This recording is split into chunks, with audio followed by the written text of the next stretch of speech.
Till now we have studied things about conduction, yeah. So let us try to solve few questions based on those areas. Like conduction we have seen now. So we'll solve few problems on the conduction and then we'll move forward, okay. So let us start solving some questions. So let us read this question first. What it says that thermal diffusivity of a substance. So they desire to ask us something about thermal diffusivity. So it says that it is inversely proportional to thermal conductivity. That means we can see everywhere there is some proportional word written. So let us first write what was this alpha. So alpha was thermal diffusivity and it was defined as alpha was the ratio of thermal conductivity divided by the product of density into specific heat, and then we can search for the correct option. So it's directly proportional to the thermal conductivity. So this B option seems correct. So we will move this one. Okay. Next. It says that up to the critical radius of insulation means we have seen the critical radius of insulation concept. Then we have seen that we will, whenever there will be the questions based on this area, like what we will do is that we will try to draw that graph for us so that we can solve it clearly. So we have seen this fact that this was R naught and this is the value of at which your heat transfer value was the maximum. So this is Q value which is maximum and this was the corresponding R naught. So now you can solve this question. What they are willing to ask us is that up to the critical radius of insulation, adding insulation to a wall increases heat loss. No, adding up to critical radius means they are desiring us to ask things about this reason. Then we can see that adding insulation is increasing heat loss, but they have said decreasing heat loss. So this is the correct wrong option. And then it says that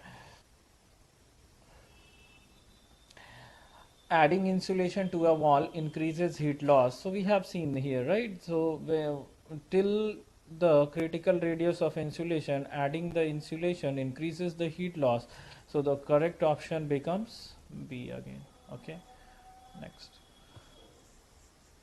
So this equation which is written here is known as, what is this equation? In the, we have seen the generalized 3D heat conduction equation. In that we have appreciated that the generalized equation was del square T upon del x square plus del square T upon del y square plus del square T upon del z square plus Q dot upon K is equal to 1 upon alpha into delta T upon delta with respect to time. So can we see that few terms are neglected here? So these terms are not present here. So we have appreciated this fact that this is nothing but the Laplace equation in temperature. So this is your given equation is del square T. See, I told you that we will not write this T in the form of here. So what will happen that here they mean this is temperature, but if had we derived it with respect to delta T upon delta T, then there might have been some confusion. So that is why I am avoiding it. Okay. So now this is nothing but the Laplace equation in temperature. So which of these the says Laplace equation? D option. So this is the correct one. Okay. So Laplace equation. Yeah. Next. Then it says that thermal conductivity of copper with the rise in temperature. So we have appreciated one fact in the previous classes that for solids, what was the variation of K with respect to temperature and molecular weight? We have seen this fact that it was inversely proportional to the temperature. So what I can see now that with the rise in temperature, if you rise the temperature, your thermal conductivity would decrease. So what is the correct option? Decreases. Yeah. So see, can we appreciate those fact that means thermal conductive variation which we have done in the very first class had some significance. Okay, so they keep on asking us questions like here numericals can also appear, but most of the time they will ask you theoretical questions. So what are those questions? What are the probable areas that they will ask you about the dimensionless numbers, and they can ask you about the properties, and then they can also ask about that in particular scenario what is the equation applicable. So like we have seen in the previous slide now, that they were willing to ask us about what, that for a given scenario what is the given equation calls, right? And then we have one question here.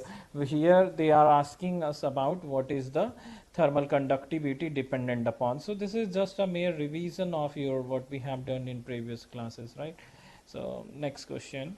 So it says that what is the equivalent thermal conductivity of a composite wall made up of two layers of different materials. It says that it is made up of two layers of different materials of thermal conductivity K1 and K2 and having thickness delta 1 and delta 2 respectively. So when I can say that my, let us say there is a slab or composite wall even. So there is a composite wall, right? What does it mean? That if there is a wall whose thermal conductivity is K1, another wall K2, and these two are in series connection, and then we have their thicknesses mentioned as well, that the thickness is delta 1, this thickness is delta 2. So when I can replace, or when I can say that it has been replaced with the equivalent one, when I will go on finding another slab whose thermal resistivity, not resistivity, whose thermal resistance is what, equal to the previous one, then I can, then only I can say. Now why? Because what was your Q was nothing but delta T upon R thermal, yeah, or more particularly summation of thermal resistances. Then if somebody asks me that what is the equivalent of this slab, then what I will say is that if this slab can present the same thermal resistance as the previous one, then I can say that it has been replaced with the equivalent one. So now my job is to find out the equivalent slab. So what I would do is that my R equivalent, like this is your equivalent slab, then my R equivalent should be equal to what, the previous one's thermal resistance, and the thermal resistance of this slab, this composite slab, is nothing but the sum of thermal resistances, that is R1 and R2. So R equivalent, what I can write, war equivalent, what I can write, that this is the thickness is delta 1 plus delta 2. So what I would see is that this is, and in the conduction what is the R value, B upon Ka we have appreciated. So here what is that, delta 1 plus delta 2 upon B value is here what, delta 1 plus delta 2, K is K only, and A, let us say that the cross sectional area also remains same. Then what is R1? R1 is nothing but delta 1 B1 upon K1 into A, so K1 into A. Similarly, what is R2? Delta 2 divided by K2 into A. So now you can see is that this A and A will get cancelled out. So if you will solve this one, if I solve this one, then what it would look like is that this is K2 delta 1, this is K1 delta 2. So if I am solving here, then what I can write here is that delta 1 plus delta 2 upon K equivalent, delta 1 plus delta 2 upon K equivalent, this is equal to K2 delta 1 plus K1 delta 2 divided by whom, K1 K2. So now your K equivalent, can you see that K equivalent becomes K1 K2 into delta 1 delta 2, K1 K2 into delta 1 plus delta 2 divided by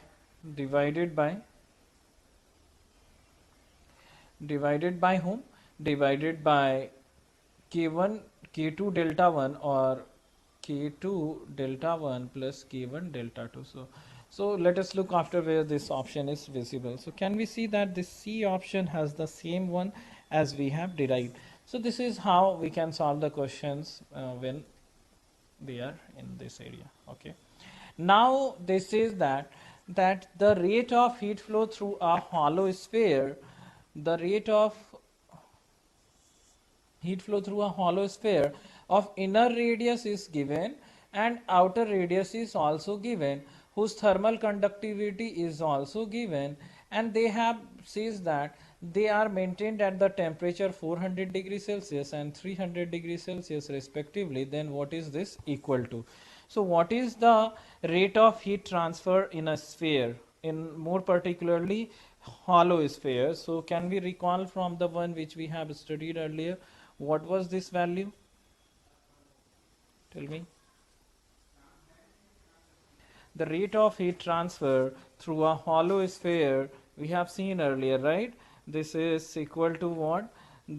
Q value is equal to 4 pi k into T1 minus T2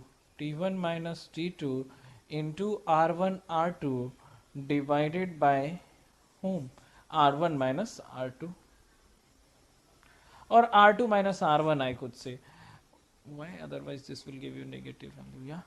So we can also remember in with respect to what? R thermal of hollow sphere, we have seen that this one was R2 minus R1 divided by 4 pi k R1 R2. 4 pi k R1 R2. So now you go and keep on putting these variables, then you will be able to solve. So let us put these variables here. So what is this? 4 pi k. So 4 into pi into k value. K value is given to us. Yes. What is that? 5. And T1 minus T2 is also mentioned. 400 minus 300. This is 100. And R1 R2 is given 0.25 into 0.25 into 0.35 divided by R1 minus R2. This will be what? 0.35 minus 0.25.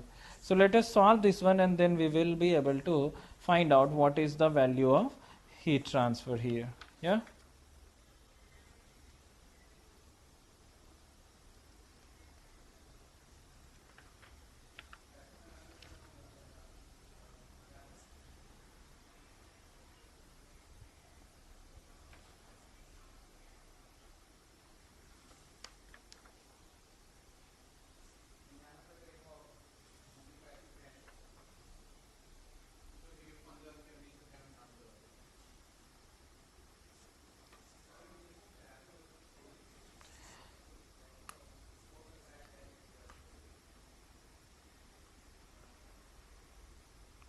So what is this value coming up?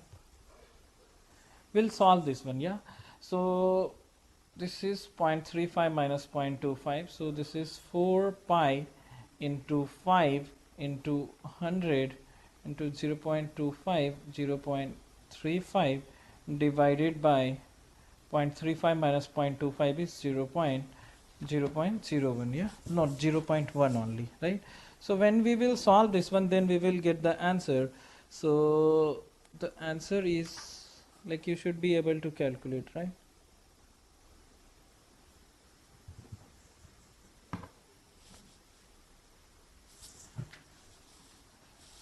So let us solve this one.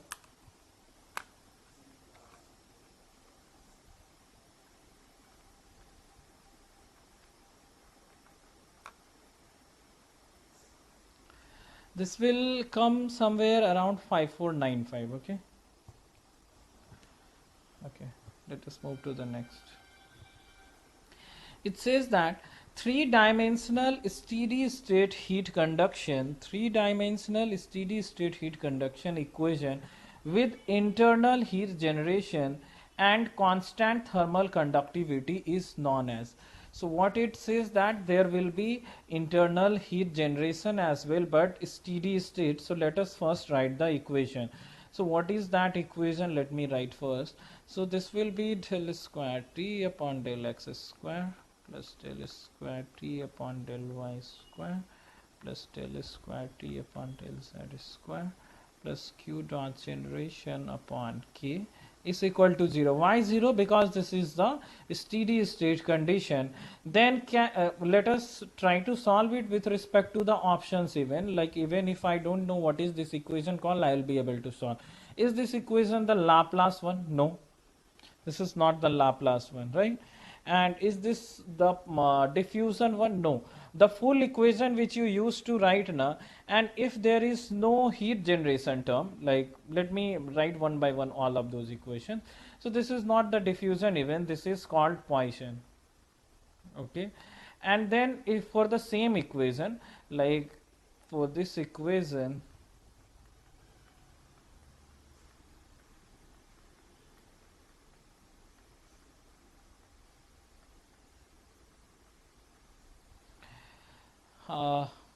what is it, that if there is no heat generation term, like there is no heat generation term, but this is an unsteady state, then this is called diffusion equation. Okay, so if I write this one, and this is 1 upon alpha into delta T upon delta tau, then I can say that this equation is what? Diffusion equation, right? Diffusion. And Laplace we have already seen. So this given equation is Poisson. So the correct option is Poisson equation. Okay.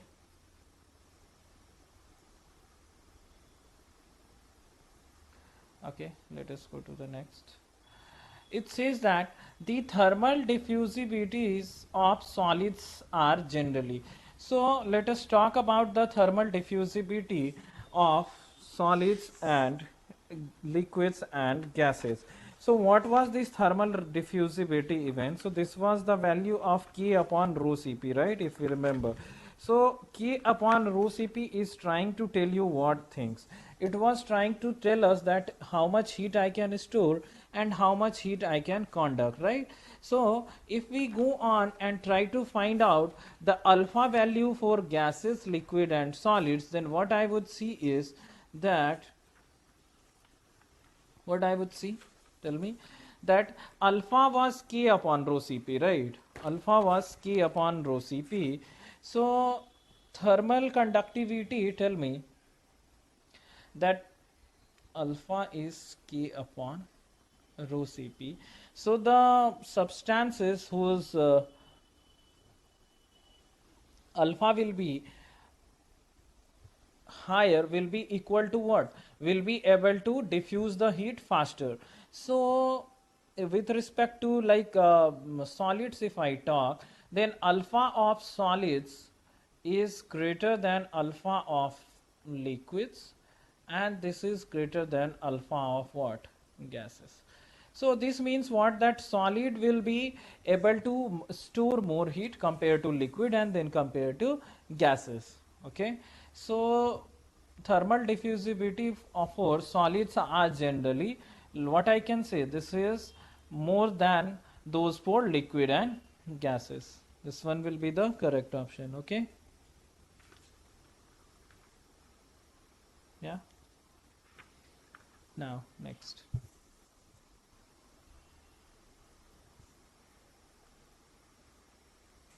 The overall heat transfer coefficient of a heat exchanger is the, so what is the overall heat transfer coefficient? We have seen that it was taking care of all the thermal and sorry, not thermal, all the resistance due to conduction and due to convection. So it will take care of what? Convection and conduction resistances as well. So thermal, what is this now?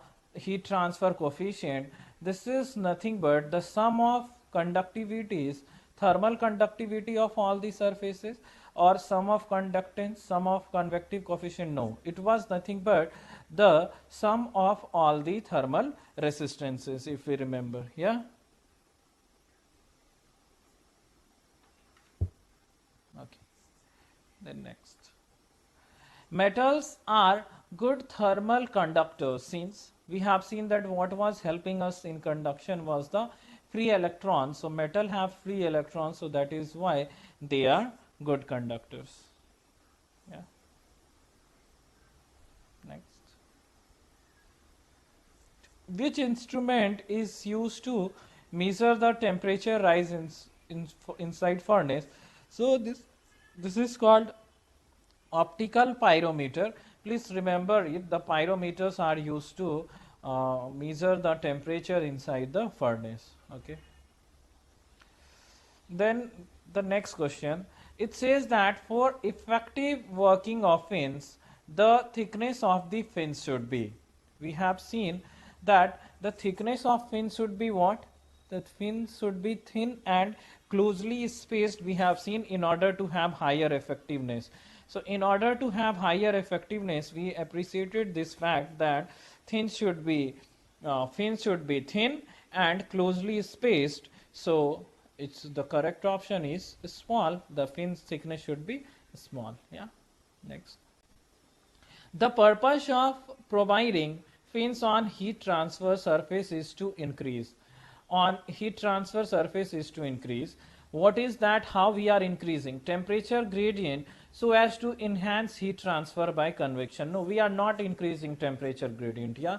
So this option is not correct. Effective surface area to promote heat transfer by convection. This seems correct. Then turbulence inflow. So we have not taken care of what was the turbulence and other things. Pressure drop. No, wrong. Why? See what happened when we were installing fins. Let us say that this was the given surface. Then if we were installing the fins, then what happened was that we were indirectly increasing the surface area, right?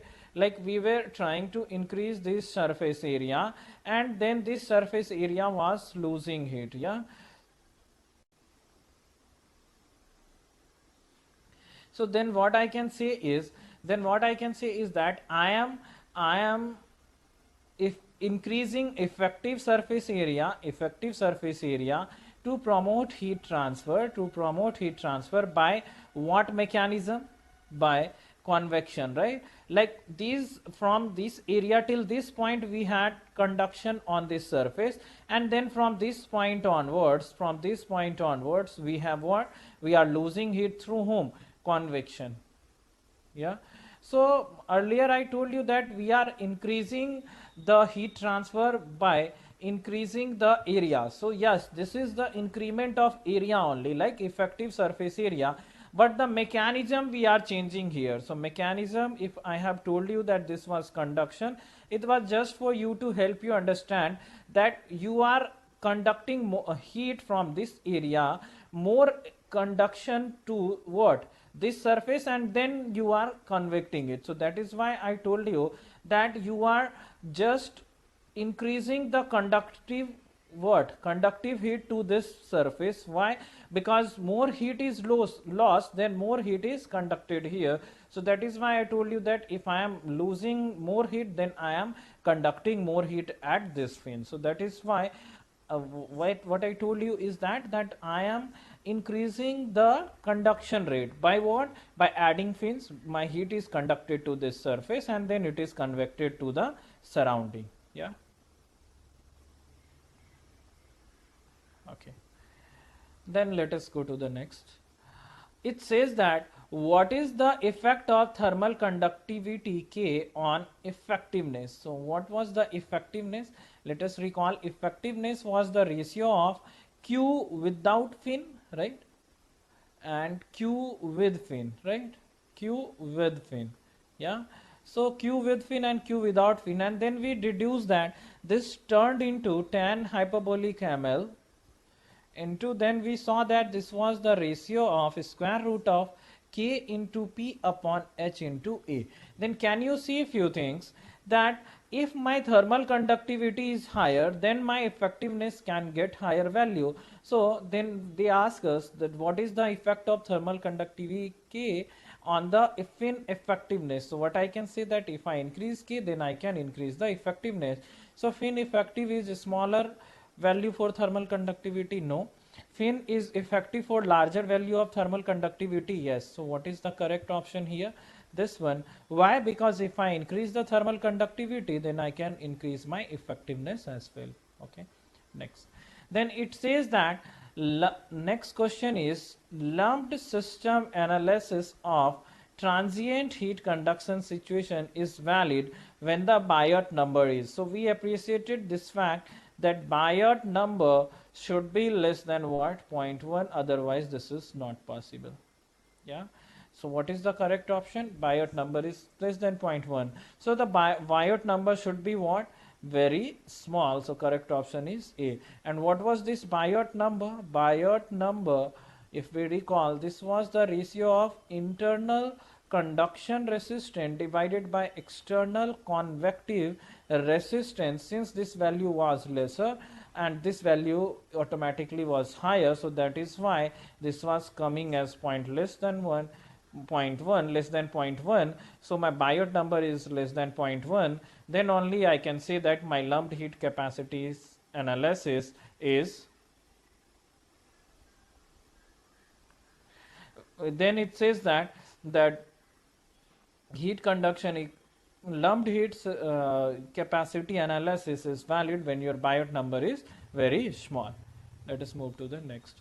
Then it says that for an infinitely long fin, what is the case? Infinitely long fin efficiency is given by.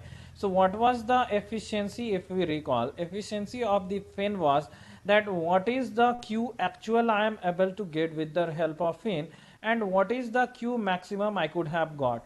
So the ratio turned out to be what? Like for if infinitely long fin, we appreciated that infinitely long fin, the heat transfer is HPKA into T naught minus T infinity and divided by what is the maximum possible one. So maximum possible one was nothing but H into perimeter into L, this is area, into T naught minus T infinity. Then this T naught minus T infinity is the common term, so this gets cancelled out.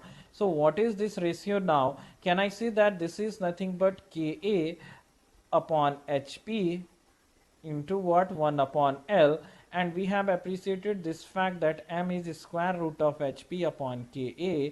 So can I say that this is nothing but 1 upon M, and 1 upon L is already there, so this is nothing but efficiency is proportional to what? 1 upon ml. So efficiency. So efficiency is given by whom? 1 upon ml. So this option becomes correct. Okay. So we can see this fact that most of the questions will be what we have seen in the previous year's questions, like your like the way I have designed the syllabus to teach you, that we are trying to cover most of the questions which have been appeared in the previous years, and then if there is any new question, then we can tackle them with through what? That utilizing our concepts which we have learning in the classrooms. Okay. So in lumped capacity, it says that in lumped capacity heat transfer model, the variation of temperature with the time is. So can we recall the fact that this variation was nothing but exponential? Can we recall that the temperature was decreasing exponential, and when it was the case of increasement, then it was increasing exponentially? Can we recall this fact? Yeah. So we will directly jump to whom that this temperature change was nothing but exponential only. Yeah. So what is the correct option? Exponential. And how did we reach this one? That we wrote down the heat transfer equation, and then we wrote it equal to what? The change in internal energy, and then we have the temperature distribution. And what was this temperature distribution? Was T minus T infinity upon Ti initial minus T infinity is equal to e to the power minus of H into A upon rho V Cp. So can you see this fact that this temperature is changing with respect to what? Means changing how it is getting changed is exponential. So I can write that it is changing exponentially. Okay. Yeah. So we can see this fact that this graph was like this one also. So you can remember this graph also. And what was the temperature and time axis? If this was temperature and this was time axis, then what did we saw? That dt upon dt here is negative in case your temperature is decreasing, and here what is that? dt upon dt value is positive if I say that this is my temperature axis and this is my time axis. Okay. Next. So says that your next question says that which one of the following configuration has the highest fin effectiveness. So we will recall this fact that we have seen it should be thin and closely spaced. Can you recall that how your fin was more effective when you have placed it close to each other, so closely spaced, and it should be thin. So the correct option is thin and closely spaced. Okay. Okay, now, so these are the probable questions from this area. So let us now, like these are the questions taken from various PSU exams, state engineering services, and engineering services as well. So, like if we are solving the previous year questions, then we are through that what kind of questions are appearing, and we are learned through the concept, then we are on the right track. So it is always helpful to go through the previous year questions, like which has already appeared. So there is good chances that those questions itself can get appear in the in your exam, or maybe that the variation of all these. Okay, now let us move to whom? Now let us move to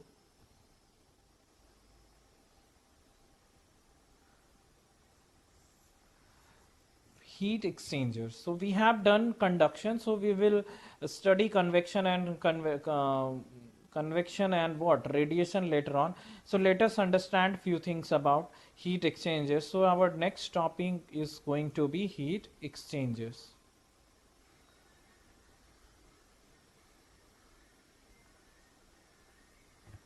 Okay, so heat exchanger.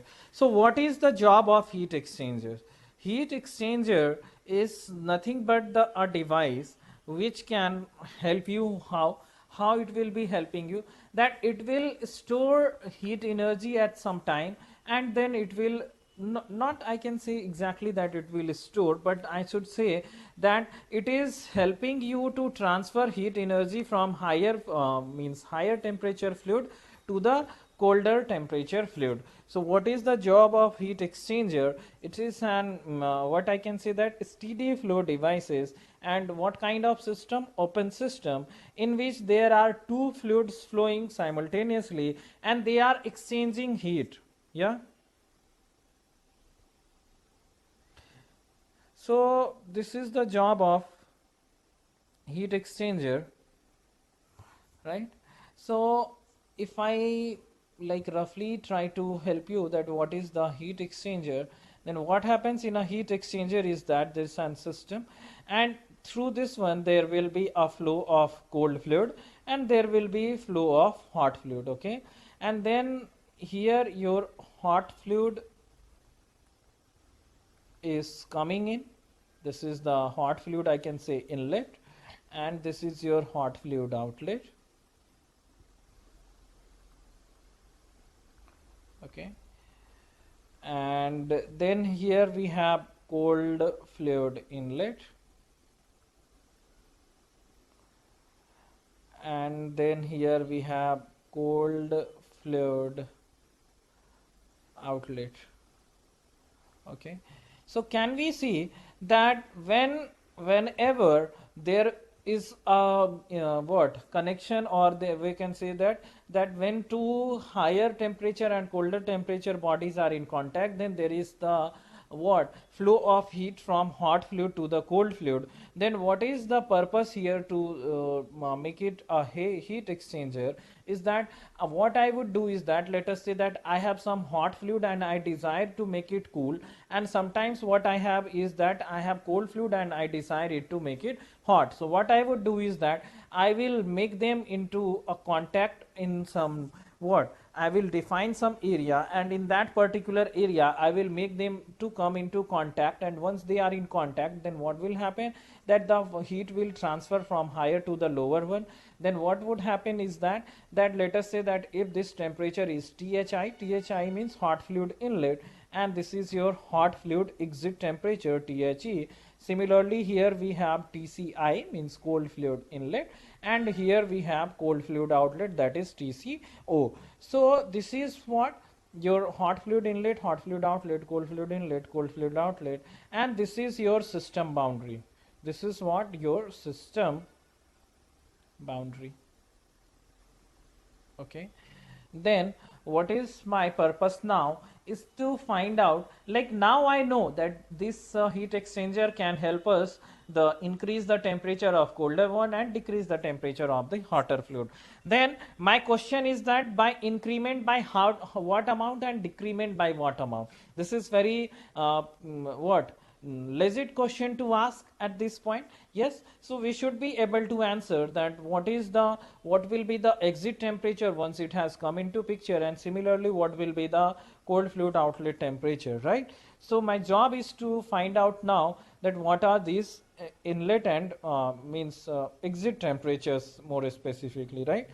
And what is the good example of a like a heat exchanger we have seen? So condenser is very good example of a heat exchanger. So what happens in a condenser is that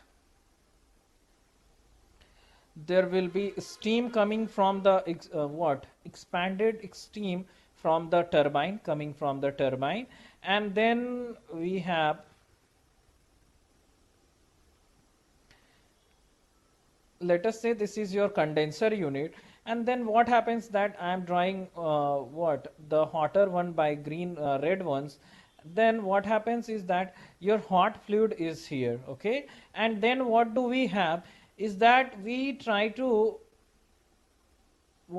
we have several number of pipes which are carrying cold fluids, and let me draw few pipes here. Then what it is that this is transporting some cold fluid into it, okay. So here what do we have? Cooling water, okay, and what do we have here is that hot water is here, right? Not hot water, the steam expanded from the turbine is coming into picture. Then what we will see here is that then here what happens is that this steam will give up its heat to whom? Cooling water, and then this cooling water will increase its temperature, and meanwhile what happens simultaneously is that this is steam will change its phase as well. So here what do we have is that we will get in the, let us say that if I have collecting chamber, then what I can see is that I will have now liquid whose temperature has got decreased and the phase is changed as well. So can we see that the heat exchanger is the device which has helped us to change the phase and the decrease the temperature as well. So this is the example of whom this is a steam condenser.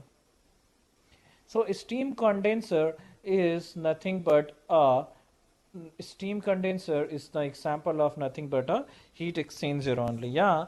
So what are the operating conditions for a steam like for any heat exchanger? So operating condition for a heat exchanger is that I will always assume that my pressure is constant, like these devices are working on the constant pressure, like there is no pressure changes in the system, okay. One thing very important, like pressure should never be variable here, otherwise then fluid properties will get changed and then you will have to take care of those properties again. So what you would always assume that these devices are working at what pressure? Constant pressure. The pressure is not going to change anywhere. Otherwise, what is the problem? That with the change in pressure, the properties of the fluid are going to change. We have seen in thermodynamics, right? And when your properties get changed, then you will have to take care of those changes as well. So in order to avoid those calculations, what do we assume is that pressure is constant throughout this heat exchanger, right? Now, so what are the operating conditions throughout what we would say? Or if I try to define heat exchanger, if I try to define a heat exchanger in general, then what I can say, what is a heat exchanger? Can I say that it is a constant pressure devices, or this is let us say that one by one if I say, then this is a steady flow device. Why steady flow device? Like every time there will be some fluid coming into picture and then fluid will go out, but if this is working on constant pressure and there is no heat losses, then the flow will remain steady and the things will work on the steady state, okay. So steady flow devices. And second thing is that this is adiabatic. What does it mean by adiabatic? Let us go to the previous slide, then we will appreciate. What does it mean by adiabatic? Like if here the cooling water comes, then if I say that if there are like there is heat exchange between this hot water, this hot steam and this cold water, then there are chances that this steam can exchange heat with the atmosphere as well. This is the possibility, right? So what do I assume is that this steam has no liberty to exchange heat with whom?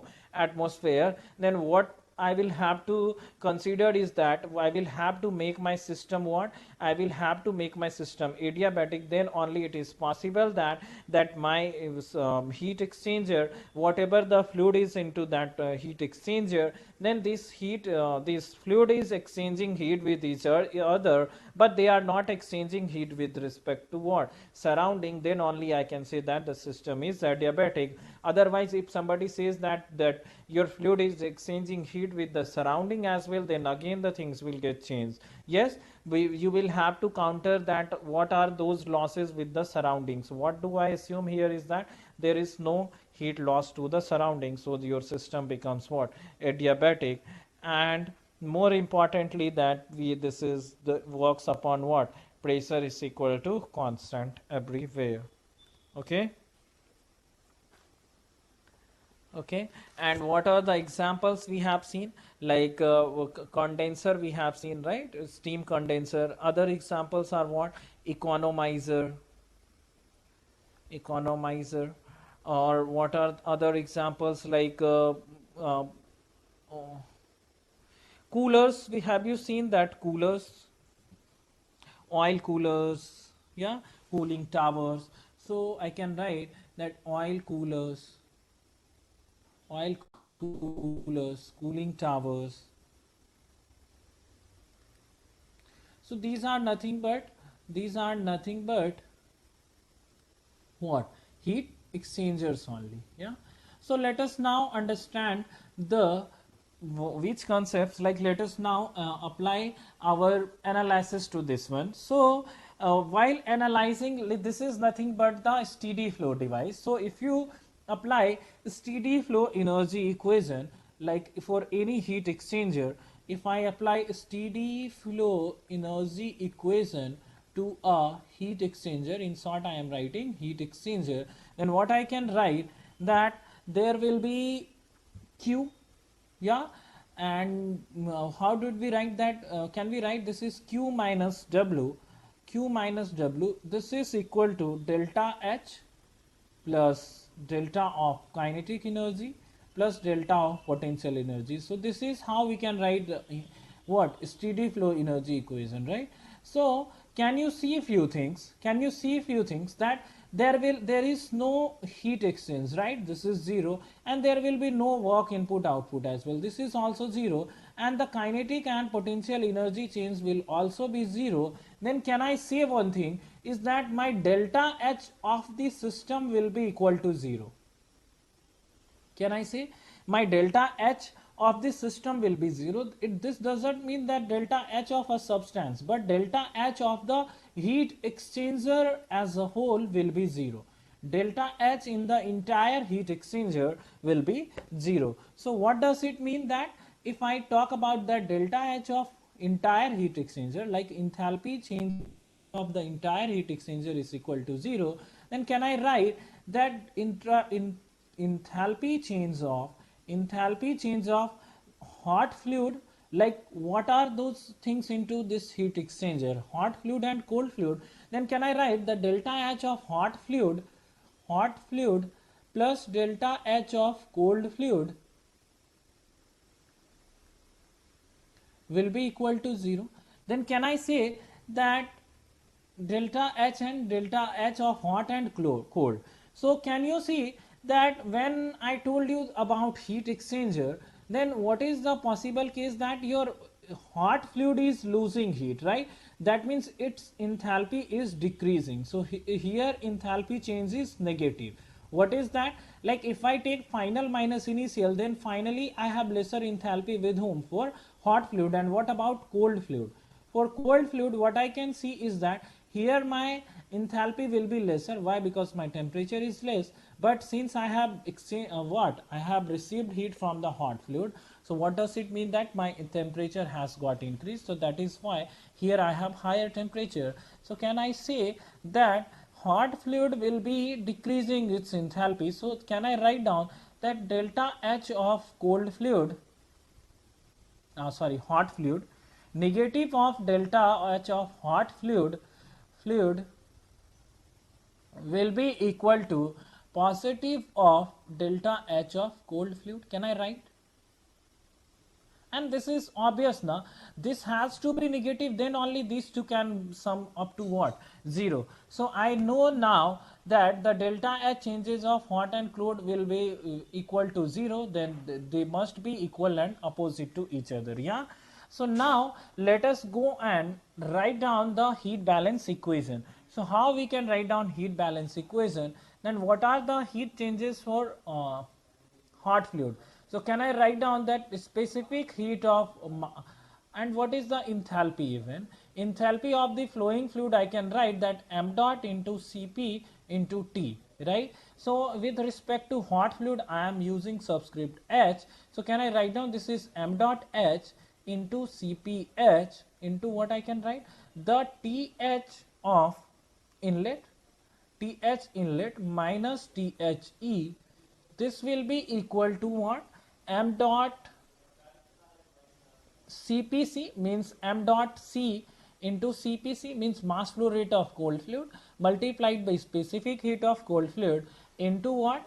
Specific temperature of exit temperature of cold fluid minus inlet temperature of cold fluid. So now I know what is the equation which is used to balance the heat here, right? Okay.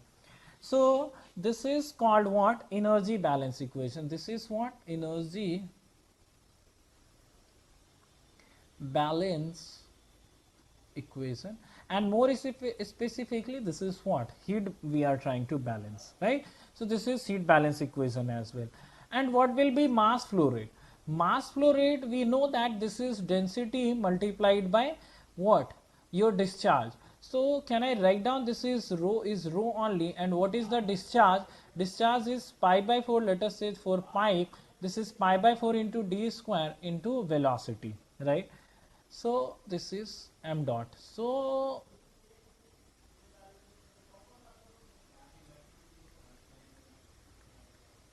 this is the mass flow rate, okay? So here assumption is what? My assumption, I am again writing that what is the assumption that both hot and cold fluids, both hot and cold fluids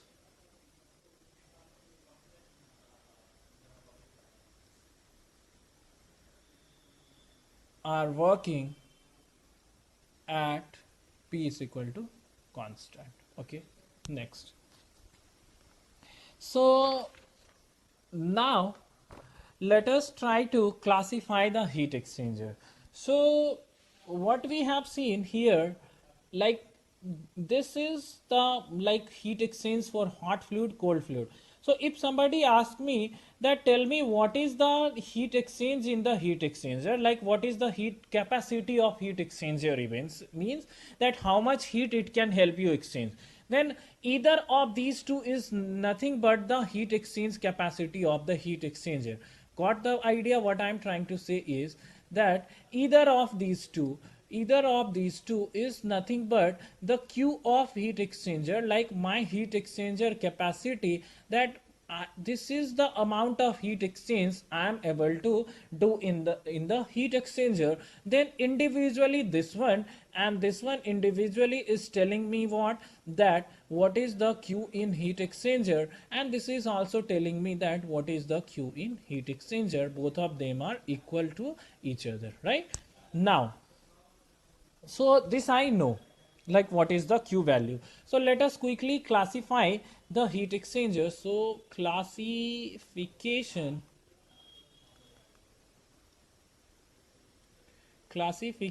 of heat exchangers.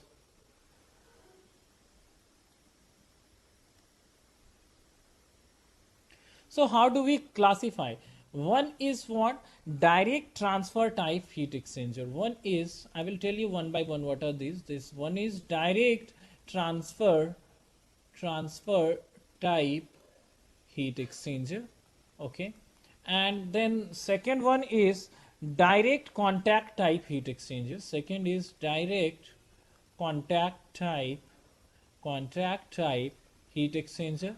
And the third one is regenerative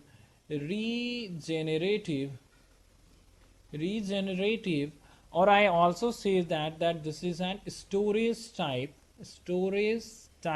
heat exchanger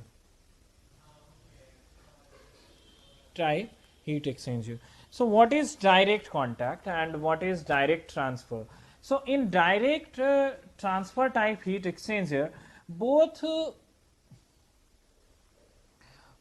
what happens is that both of the fluids will not come into the picture, means will come into picture, but they will not be in direct contact. Got the idea? But transfer occurs through whom? The separation through the pipes. So this is what?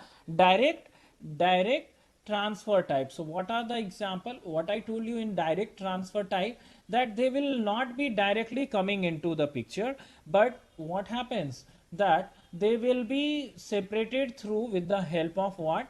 What? Through the pipes. So what is the example of direct transfer type? The fluids are not coming into contact, right? So example is surface condenser.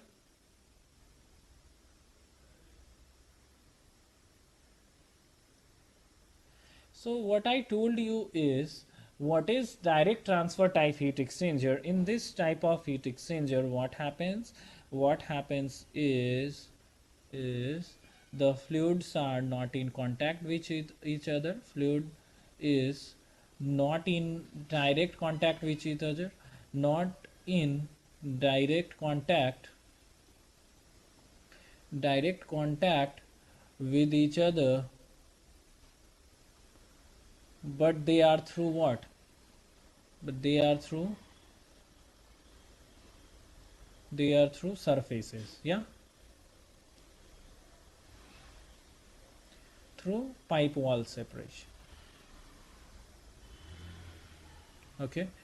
And then what is direct contact type? In direct contact type, both hot and cold fluid will physically mix up. So here what we have is, they will physically mix up.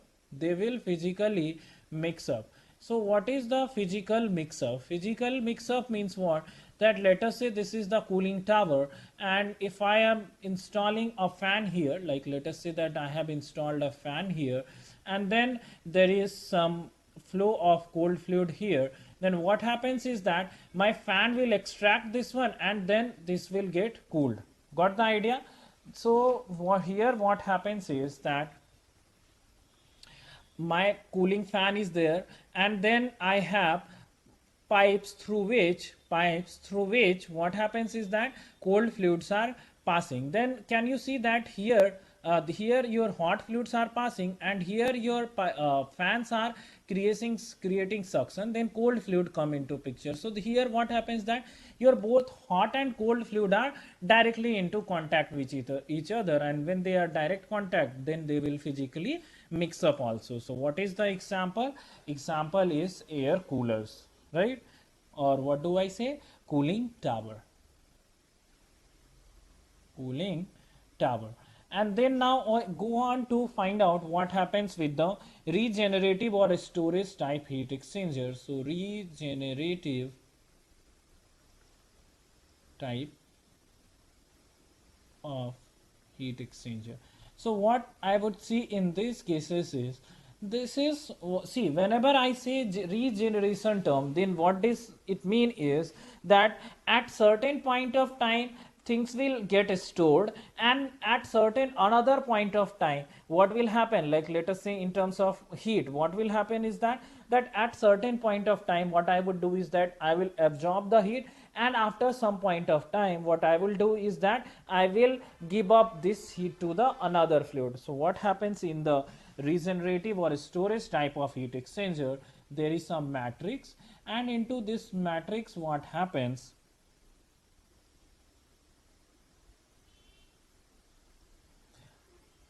is that there will be hot fluid and cold fluid, they will flow what alternatively, and there will be a matrix which can absorb the heat, right? And when this can absorb the heat, then when you flow the cold fluid again, then what it could do is that it will absorb the heat from this one. So what is the flow here? That, like, let us say that I am pouring some hot fluid, okay, some hot fluid in, okay, and there is no cold fluid, like your cold fluid chamber is closed, okay. So what happens that when it flows from this one, then what happens is that this hot fluid will come into picture, this matrix will absorb the heat, and then this will get allowed to pass from this matrix. Then what is here, your hot fluid goes out, hot fluid out. Got the idea? Hot fluid in and hot fluid out. Then when I do have cold fluid in, then what I will do is that I will open this chamber and then I will have here cold fluid. And since this matrix has absorbed the heat, then what it would do is that it will give up its heat to the cold fluid, and then I will get this cold fluid out at here. Then I will automatically feel that my fluid temperature has increased of the cold fluid one, and hot fluid temperature has got decreased. So all of the everywhere we will have what, a valve which will be controlling the flows from these points, okay.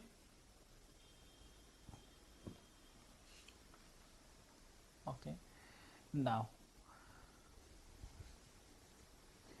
let us go to the further classification of direct transfer type. So this is what we are supposed to study throughout. So now I am going to classify direct transfer type heat exchangers. So direct transfer type heat exchanger. So how it is classified? One is with respect to flow direction, like with respect to, in fact, only flow direction we will classify. First one is the parallel flow. One is parallel flow, and the second one is parallel flow. Another one is counter flow, and the third one is termed as what, cross flow, okay. So let us understand them one by one. What is parallel flow, what is counter flow, and counter flow? See, this is based on the flow direction only. Like, let us say I have a heat exchanger here, okay, and this is my hot fluid in direction, and then we have, like, we are dividing its chambers with respect to hot and cold. Then what I would see is that if this is an parallel flow heat exchanger, then what it would happen is that the direction of both the flows, like cold fluid and hot fluid, will be same only. Then I will say that this is the parallel flow heat exchanger. Like, the fluid is, hot fluid is coming in this direction, like this is the direction of hot fluid, then hot fluid is coming in this direction, going out in this direction, and here we have cold fluid. So cold fluid, this is coming from this point and going out from this point. Then what I am trying to say is that the direction of the flow in the hot and cold, can I see that both of them are same only? So what I would say is that this is parallel flow when the directions are same. Now let us try to understand what is counter flow, just the opposite of this one. Then what happens here is that, like, let us say if I draw a heat exchanger here,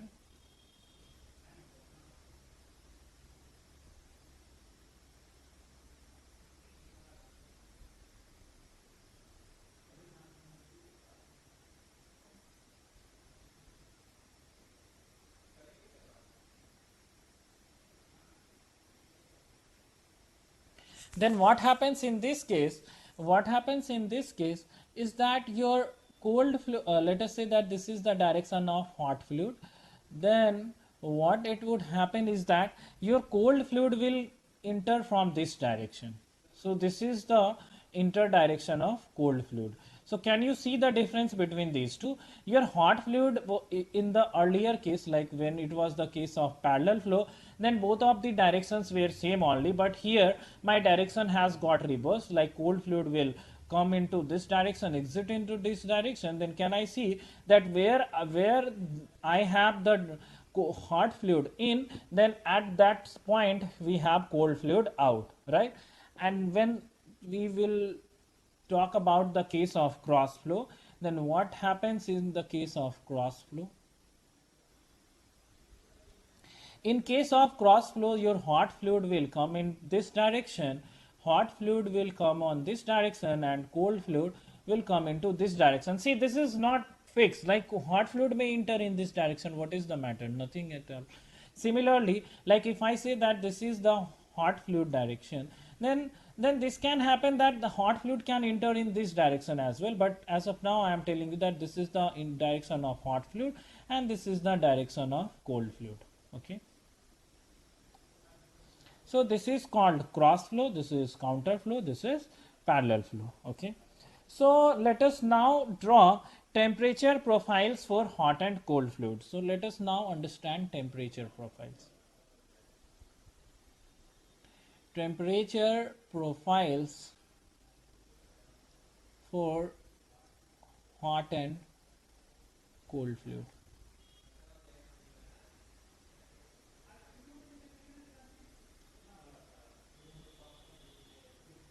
Okay, so what I can see is that here for case of parallel flow, I am trying to draw with respect to here parallel flow, and then we will draw for counter flow as well.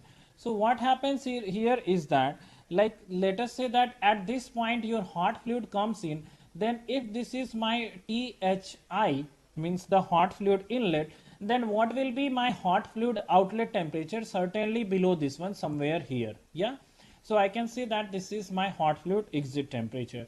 Similarly, if I say that, let us draw it with the green one. So if I say that this is the cold fluid inlet temperature, then what will be my cold fluid outlet temperature? Certainly greater to this temperature, then only this heat exchanger is working, right? So this is my cold fluid inlet and this is cold fluid outlet. So can you see now that the temperature profiles will be like this one, that my hot fluid is temperature is decreasing and my cold fluid temperature is increasing. Can you see? Yeah, so this is the temperature variation, temperature profile in case of parallel flow. So can you see that in case of parallel flow what we have done, that the point where hot fluid inlets, the cold fluid is inlet in that direction only. Yeah, so this is the case of parallel flow. Now when I go to draw the case of counter flow. So what happens in the case of counter flow, like let us say, so if I say that this is my hot fluid inlet temperature, then again my hot fluid exit is this one only. Yeah, but now what about the cold fluid inlet? Cold fluid will enter somewhere from here, cold fluid will enter somewhere from here, like opposite to the hot fluid inlet, and then what I would see is that my cold fluid temperature has got increased. So can I see that my cold fluid temperature will be in this direction? So this is cold fluid exit temperature. So now if I draw the temperature profile, so what is my temperature profile now? Like this one only. Yeah,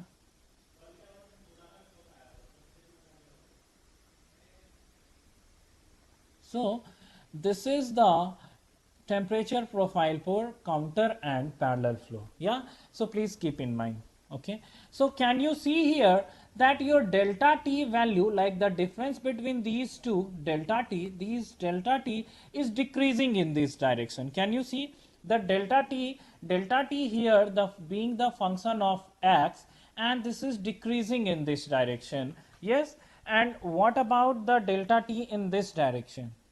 Like this is somewhere around the constant value, right? So here we can see that in this case delta T was decreasing simultaneously, like whenever there was flow, then what I could see that whenever I am approaching towards the exit, my temperature difference is also decreasing. Then I can say that the heat transfer capacity will also decrease. And we also know one thing, that what the delta S universe in this case will be higher. That means entropy generation in this case is higher. So irreversibility associated with the parallel flow will be higher. But here I am maintaining the delta T somewhere around a constant value. So my delta T is somewhere around a constant value. So here my entropy changes, like entropy generation is somewhat less than parallel one. Okay. So what I can see, that in parallel flow heat exchanger as compared to the counter flow heat exchanger, the irreversibility associated with the heat transfer in parallel flow heat exchanger is considered as more compared to the heat exchange in which one, counter flow. So therefore what I would say is that thermodynamically, which is more efficient, the one who is generating less entropy. So this is thermodynamically more efficient, thermodynamically more efficient, right?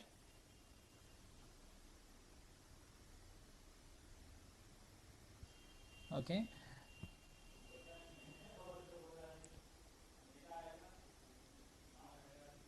So if this is more efficient, then if somebody asks me for the same rate of heat transfer, like for same heat transfer rate, for the same heat transfer rate, for the same heat transfer rate, what would happen? For the same heat transfer rate, what would happen is that the area of counter flow heat exchanger, counter flow heat exchanger will be counter flow heat exchanger will be less than the area of parallel flow. Okay, done. Now, so can you see here that you don't have same temperature difference starting from this point, you don't have the same temperature difference. Similar cases here also, you don't have the same temperature difference here. So what you can see now is that let us try to find out what is the mean temperature difference, like the mean of temperature differences. So I am trying to find out now what is mean temperature difference.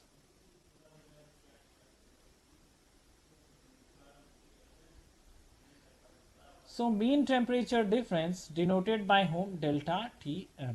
So how do we find out delta Tm? So see, if you are able to find out Q like delta Tm, then how you will find out Q? Q is, we have seen that this was overall heat transfer coefficient into area into the temperature difference delta T, right? But here there is no single delta T existing, but there is the delta T which is variable. So then if I am able to anyhow find out the mean temperature difference, then I will put that delta T value here, and then I will be able to find out what is my Q value. So can I say that this is delta Tm? If anyhow I am able to find out what is the value of this delta Tm, then I will be able to find out what is the heat transfer rate. So this delta Tm for parallel as well counter as heat exchanger comes out as that there is a big derivation associated with it. So the derivation is not important as of now. So I am directly writing you that this is nothing but delta Ti minus delta Te divided by log of ln delta Ti upon delta Te, ln delta Ti upon delta Te. What is this delta Ti and delta Te now? Can we see here that we have some delta T at inlet? Can we find out this delta T? At inlet we have some delta Ti, right? And what is the value of this delta Ti? Can you tell me? This is the difference between Thi minus Tci. Can I say? For case of parallel, this is the delta Ti. Similarly, what is delta Te? Delta Te value is Thi minus Tce. So here if I go and find out what is delta Ti and delta Te, delta Ti for parallel flow,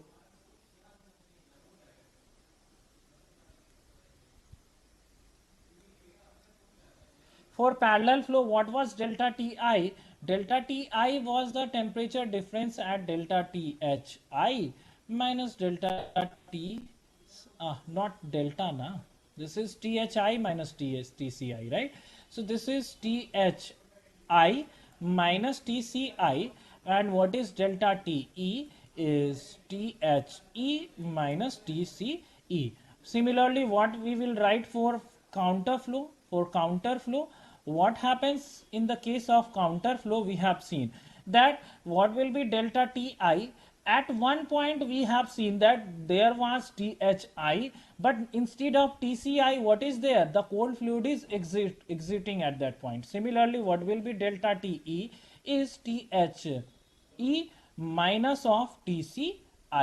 So this is the delta Ti and delta Te for counter and parallel flow. So this is nothing but, you just remember, you draw the temperature profiles. One side is telling you one delta T and another side is telling you another delta T. Like in rough terms, you can remember that this delta Ti and E are nothing but the temperature differences between the hot and cold fluid at what? These two separations, right? And then you need not to remember it in that manner, only you draw the temperature profiles, you remember this, what is the delta Tm formula, and you can find out what is delta T1 and delta T2 as well, right? No problem at all. Okay, now so this is the, like, if you are able to find out U, overall heat transfer coefficient, and if you know what is the heat exchanger area, then if you know the delta Tm value, and what is this delta Tm value? This is also called logarithmic mean temperature difference. This is also called what? Logarithmic mean temperature difference. And once I know this one, then I can apply this Q is equal to UA delta Tm for any given case, right? Whether it's parallel or counter, I will go. And what are the other ways of finding Q? Q was nothing but M. We have seen this fact that this was equal to mH Cph, or m dot h specifically Cph into what? Thi minus The. There was one, and another Q we could have written there was that m dot C into Cpc multiplied by whom? Tce minus Tci. So can you see there are three ways to find out what is the heat transfer, and all of these will give you the same value, okay? Because it is telling you that what is the heat capacity or capacity of the heat exchanger to what amount of heat it can exchange. So this is nothing but this one only, okay? So this delta Tm which I have written here, this is valid for both counter as well, parallel flow, but you need to take care what was the delta Ti and delta Te, okay? Now see, now there can be instances that, let us say you are working with some heat exchanger and then you are countering some special cases. So let me write down what are those special cases for Lmtd. So in short, what we are writing, that logarithmic mean temperature difference, in short we write it Lmtd. So Lmtd, and I am trying to see is that what are the special cases, and let us see what are the special cases.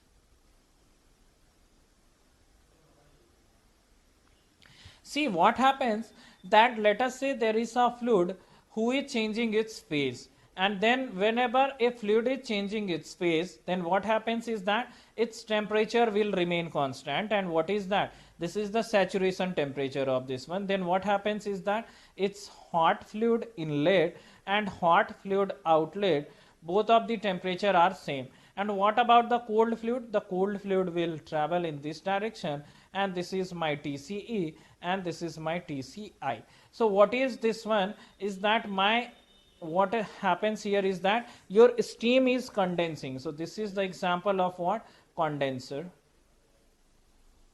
Okay, and there can be a case as well that there can be a case. What happens in this case is that there is a hot fluid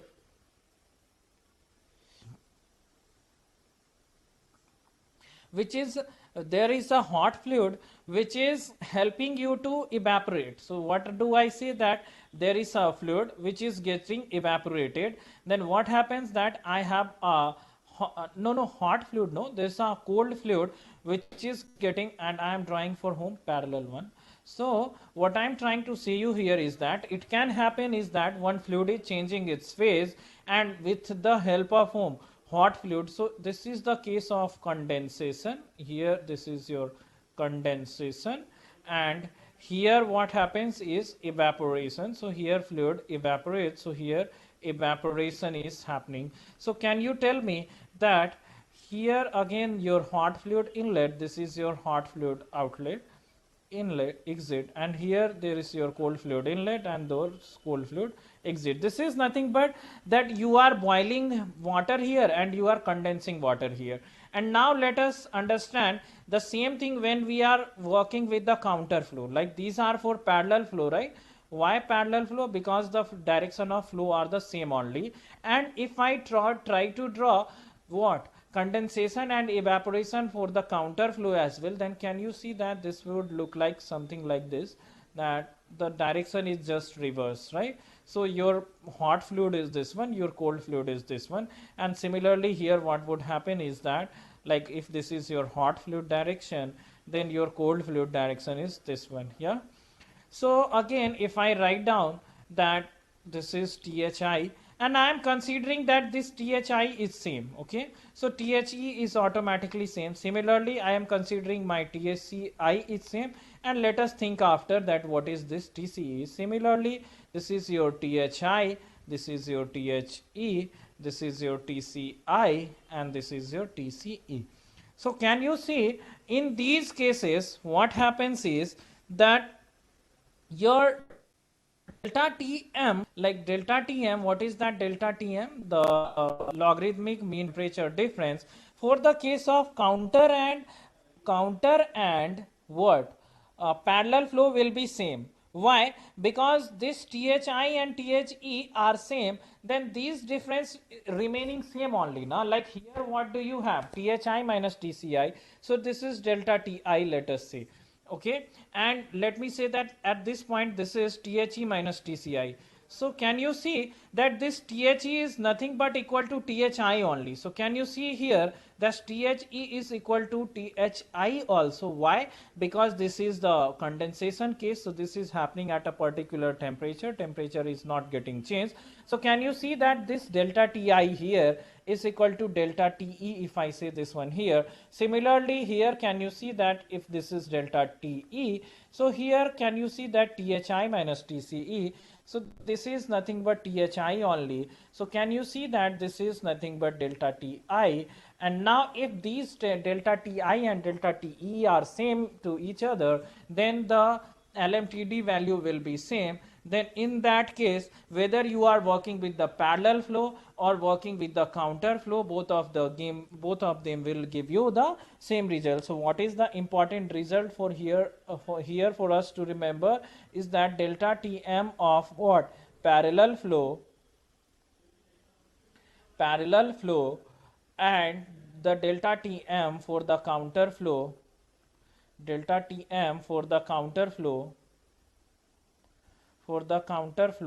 both of the same will be same only. Okay, so we should keep this in mind. Like many a times they will ask you this question, that what is the delta Tm for parallel and counter, they'll be same more or less. So what you should say, that they will be always same only. Okay, then there is another special case, what was this special case? Here one fluid is changing its phase. One fluid is changing its phase. Yeah. Then we have another special case. Here what happens is that my fluid,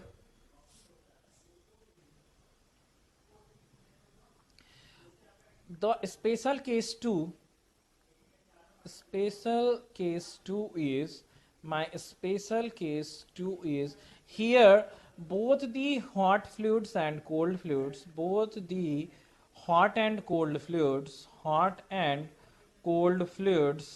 cold fluids have equal heat capacity,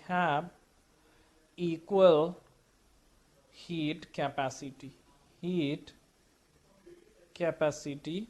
So what does it mean is that my m dot h into cph value, this is called heat capacity, the product of these two, like let me write here that m dot into c is nothing but heat capacity. Okay,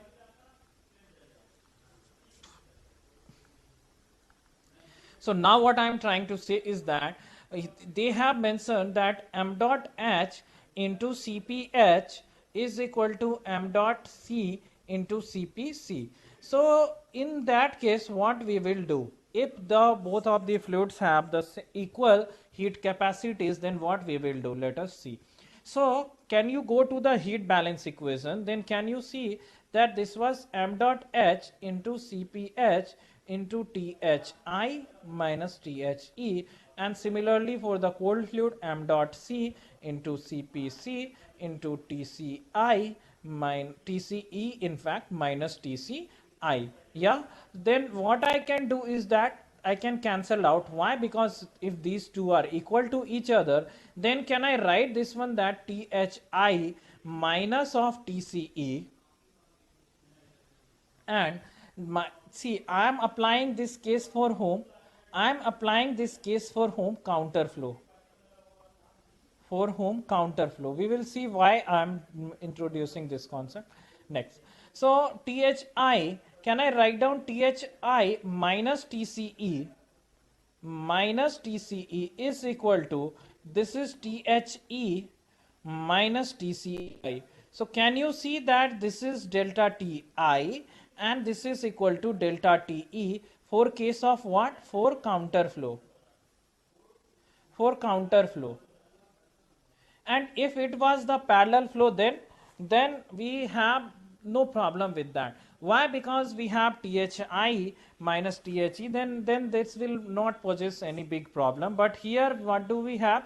That delta ti and delta te are equal to each other. And for what? For counterflow. Why? Because for counterflow we have seen what was the delta t, was that here we had thi and here we had tce. And can we see that this is delta ti, and similarly if I name this one as the, this is tci and this is delta te, then can you see that this is the minus tci, this is delta te. So can you see that delta ti is equal to delta t? That means for counterflow we know what is the logarithmic mean temperature difference. This delta tm value was delta ti minus delta te divided by ln delta ti upon delta te, right? So if this is equal to each other, then this is nothing but the form of what? This is equal to each other, then this is 0, and if this is equal to what? Each other, then this is ln1 and ln1 is what? 0. So this is 0 by 0 form. So then we apply what? L'Hospital rules, and then by applying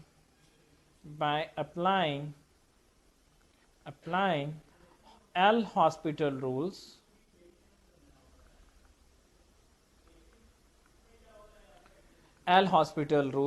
what happens is that my Lmtd will be equal to any of these, means delta ti or delta te itself, means any of the delta t itself is nothing but the Lmtd value. So here what you would see is that my LMTD value, like since my temperature difference is constant, means what, that this will follow a linear profile more specifically.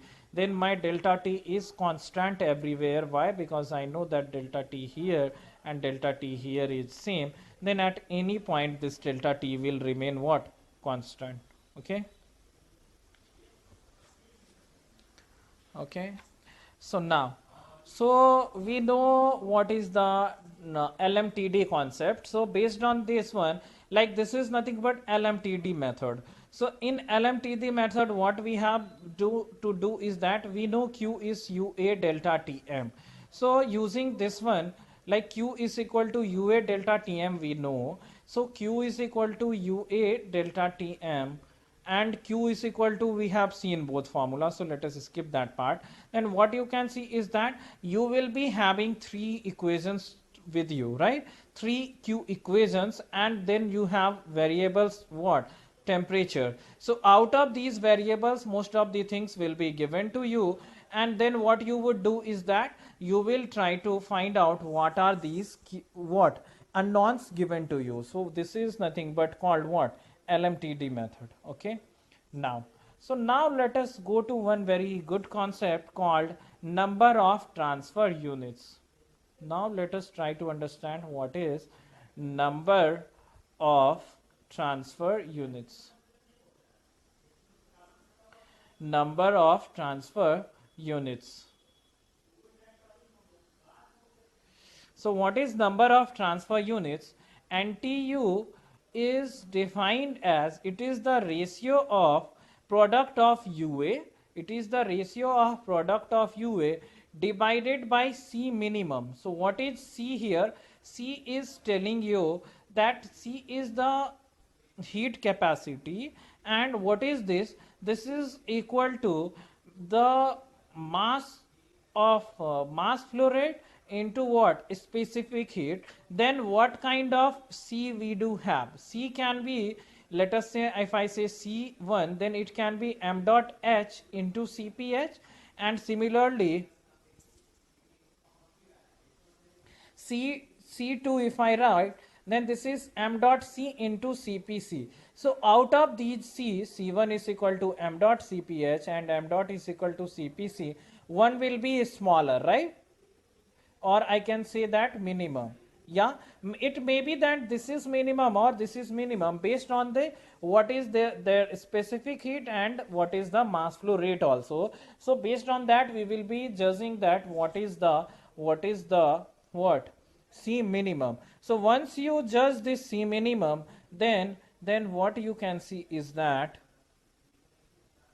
you can find out this ratio NTU, and this is the ratio of UA and product of smaller one out of these two. So that is why I am writing it like C minimum. So this is one we need to understand. Okay. Now next, there is one concept called falling factor. There is one concept called falling factor. So what is this falling factor?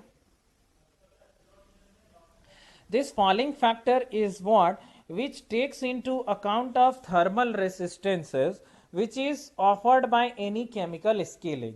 See, what happens is that whenever there is some pipe flow, like in case of household appliances we have seen that whenever there is some pipe flow, then we can see that there are some scales deposit upon the inner surfaces of pipe, like where there was fluid. Then what I can see that these are acting as the resistances. So these falling factors when come into picture, then what are their effect? That they will be hinder your heat transfer rate. So you will have to take care of this falling factor also. So this, what is the falling, like we'll take care by falling factor, but what are these? Like these are the scales deposits. What are these? Like these are the scale deposits. Okay.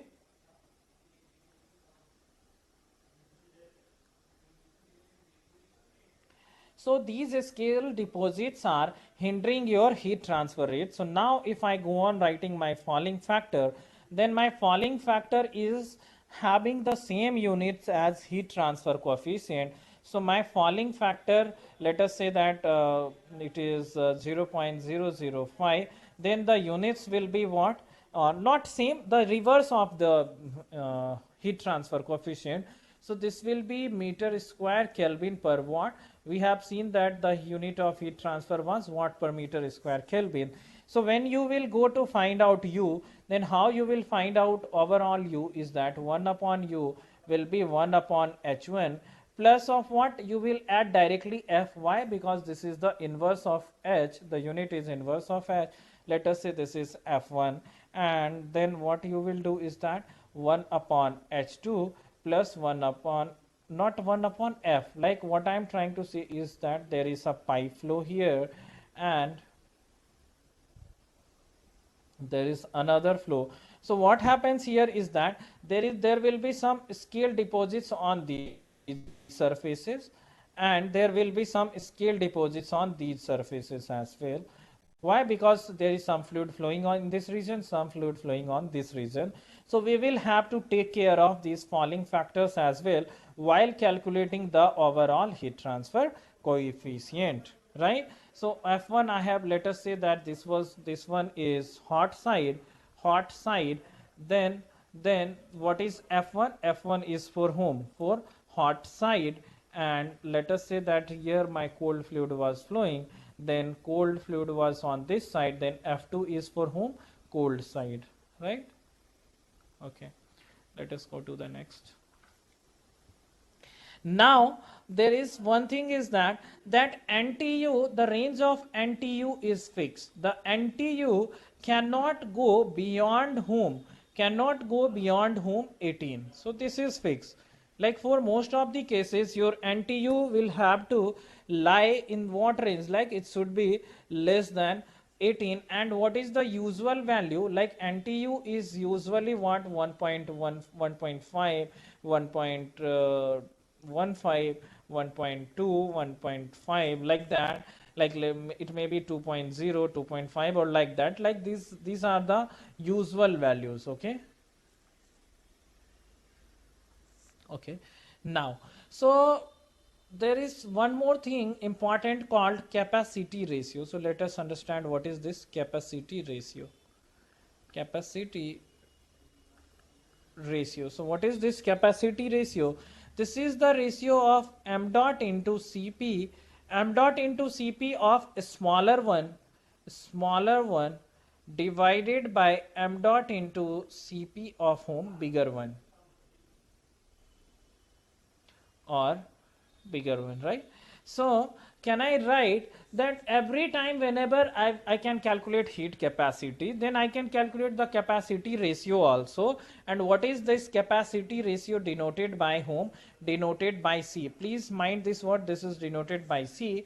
So what I have taken is that m dot Cp of small divided by m dot Cp upon big. Then what is the value of C?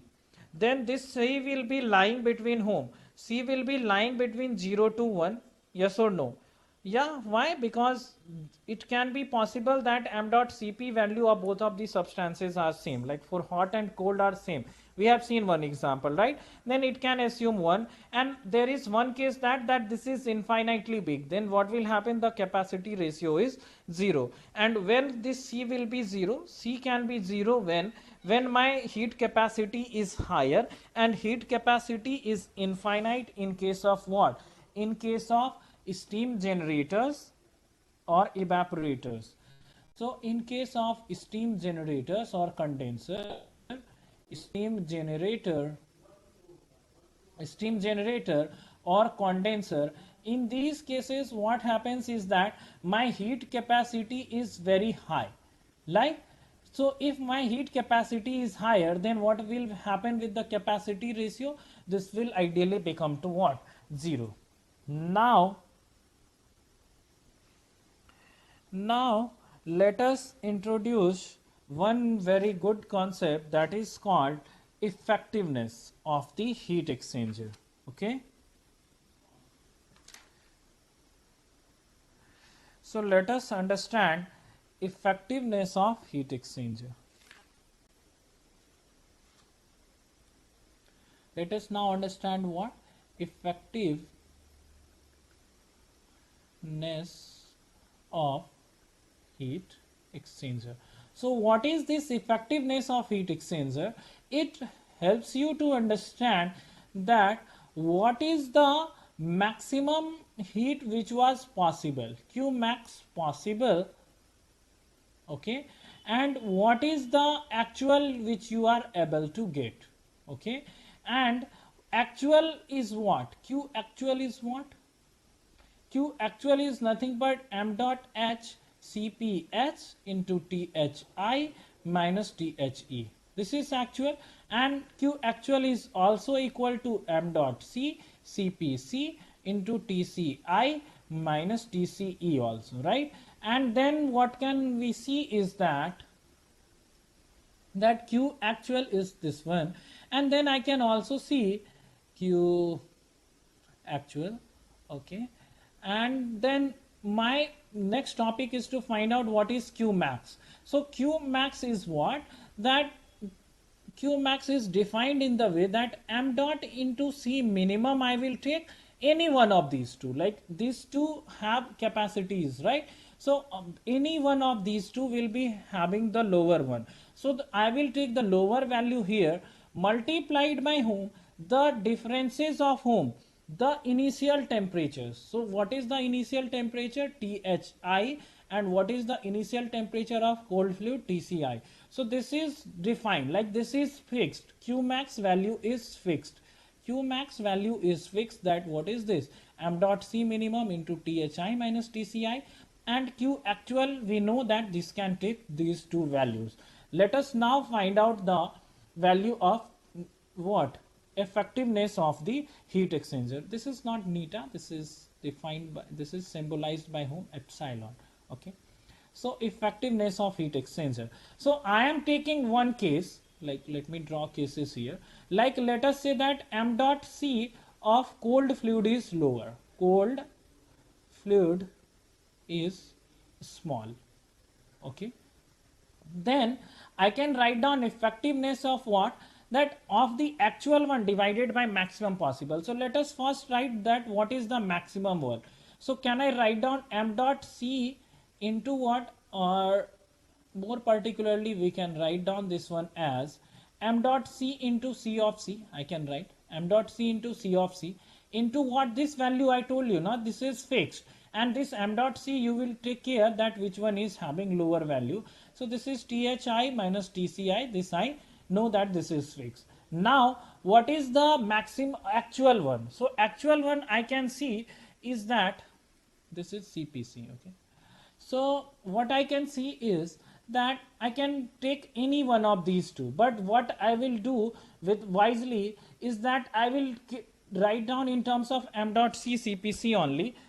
Then what would happen is that these two terms will get cancelled out. So can I write down this is actual is m dot C CPC, and this is from here TCI minus TCE. So can you see here that your these two temperatures will get cancelled out? Then your effectiveness becomes what? TCI minus of TCE divided by THI minus TCI.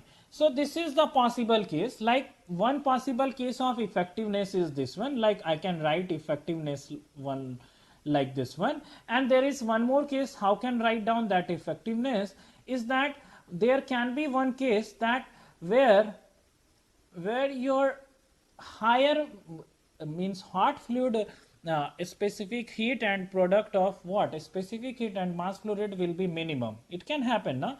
So what would happen that m dot h CPH is minimum. Then what I would do is that in the numerator I will write m dot CPH.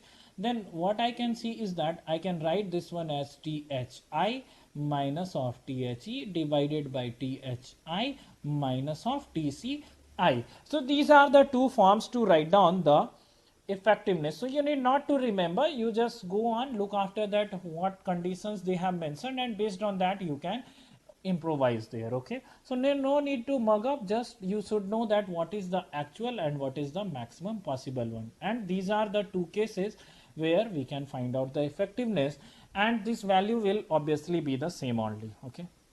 Not same, like this can happen like that any one of these two will be true. No, this cannot happen that simultaneously both of them will be what, and this can only be possible that if both of them have the same heat capacities. Okay, now let us go to find out the relationship between the functional relationship between the variables. Why? Because now I am trying to draw with the method of whom I am trying to draw effectiveness and NTU method of what heat design, heat exchanger design.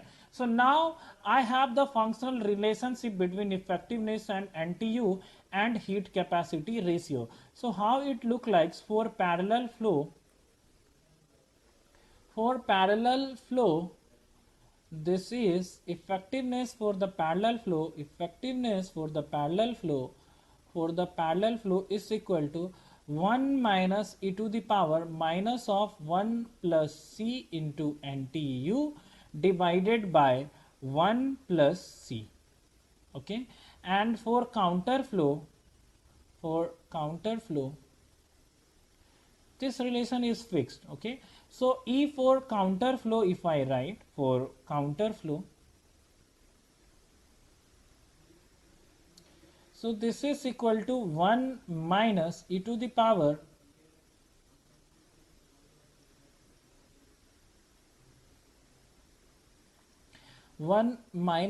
e to the power minus of 1 minus c into NTU divided by 1 minus c into e to the power minus of what, 1 minus c into NTU. Okay,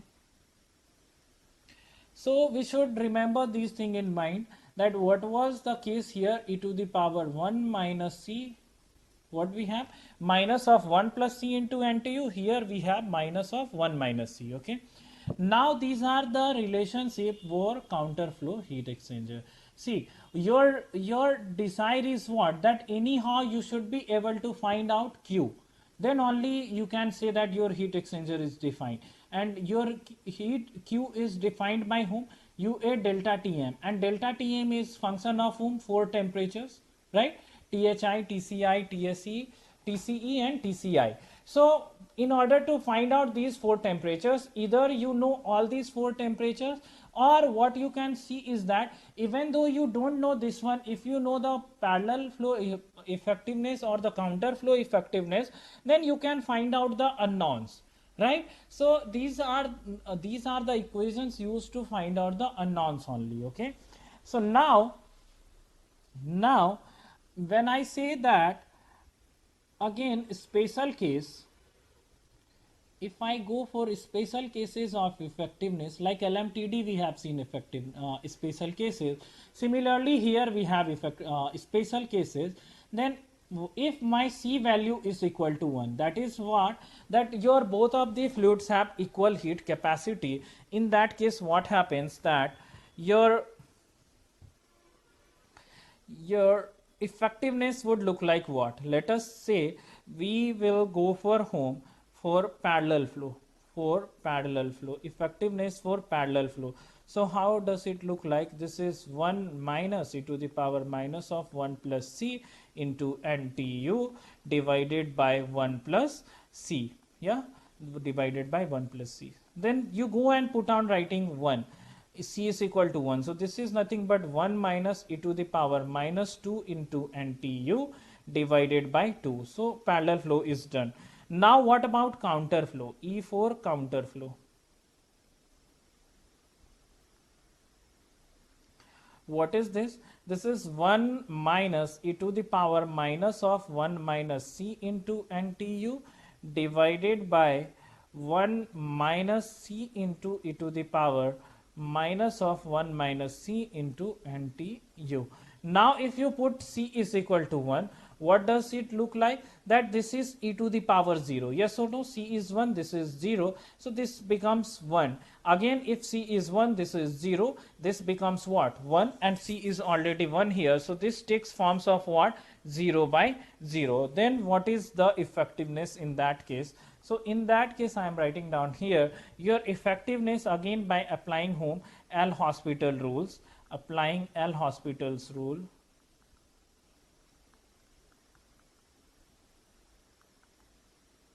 L'Hospital's rule, what does it come out as? That E for counter flow, this is equal to NTU upon 1 plus NTU. So this is very popular question for PSU exams, that they will ask you to find that when your C is equal to 1. But see, please mind this word, I am writing down this one specifically when your C value is equal to 1.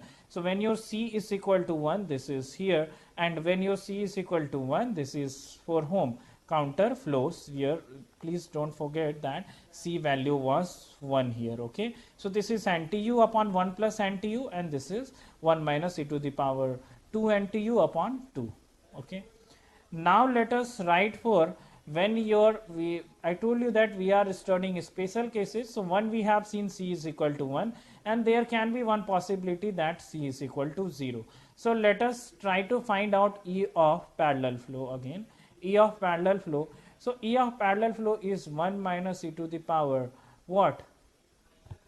1 plus C into NTU minus of 1 plus C into NTU divided by 1 plus C. So now you put on the value of C equal to 0. So what is this? 1 minus e to the power minus of NTU. That's it.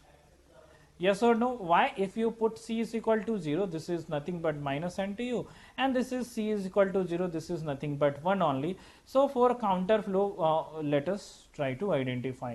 So for counter flow,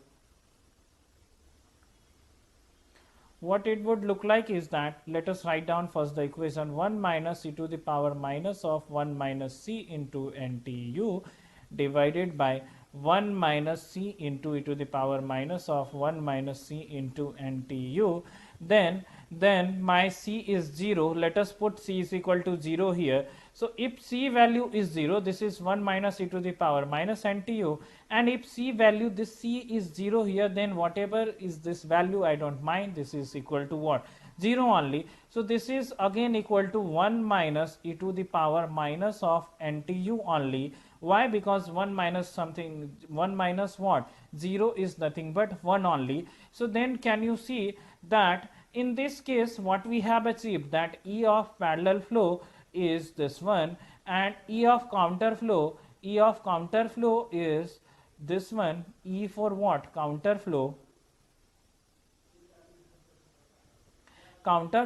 So can you see that both of these values of effectiveness for parallel and counter are same when C is equal to 0, and when C is equal to 0, when C is equal to 0, when one of the fluid is changing its phase,